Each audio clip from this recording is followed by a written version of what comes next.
As you've seen, we've remarkably figured out how to thrive in many environments. We are a resourceful species.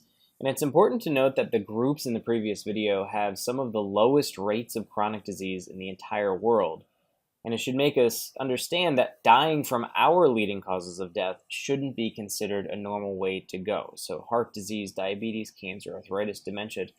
Understand that these are all relatively new, and when it comes to the question of an ideal diet, we have to acknowledge that throughout our history, we've been able to thrive on many ratios of carbs, fats, and proteins.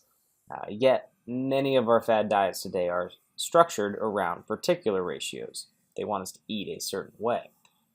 As we'll learn, food quality extends beyond how much fat and protein you eat, but also the variety of species, particularly plants, that we eat, and how much processing went into preparing the food on your plate. Other variables such as food timing and total energy, calorie consumption, relative to expenditure, these appear to play major roles in regulating many systems in the body.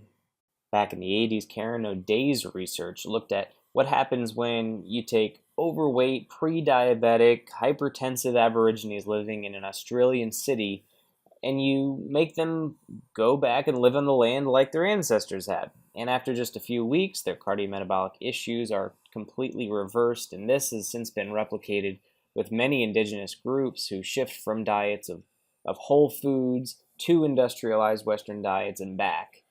You see a proportional change in their disease risk. So is there a diet that we haven't evolved to eat? And we can say yes, it's the modern industrialized diet. So here's what our Western diet is comprised of. Lots of processed food, mostly coming from a few species of plants, very little plant food. Potatoes actually make up a good chunk of this plant section, and it says in the notes that up to half of the time that we do consume plants is in a processed form.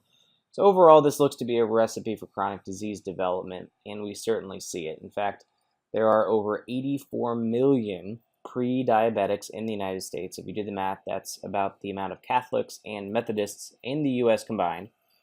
And about 40% or so of these pre-diabetics will become type 2 diabetics. Dietary and exercise interventions tend to reduce this amount. As you can see in charts like this, our vegetable intake is very low. Our added sugar, saturated fat, sodium intake is very high. So a lot of processed foods, not enough plants in our diet in general. We can see it even further. This is data from the 2015 dietary guidelines. And the orange dots represent our average intake, where the blue ranges there are what we should be meeting. And as you can see, for the most part, those orange dots are well below where the recommendations are. In fact, recently the CDC had a press release stating that just 9% of adults get the minimum recommended intake of 2 cups of vegetables per day, and 12% of us get the minimally recommended 1.5 cups of fruit per day. These are low benchmarks to reach, and it's been argued that these recommendations are themselves not strong enough to promote ideal risk reduction. So in the end, we're bad at meeting potentially weak goals, so that means we have lots of room for improvement.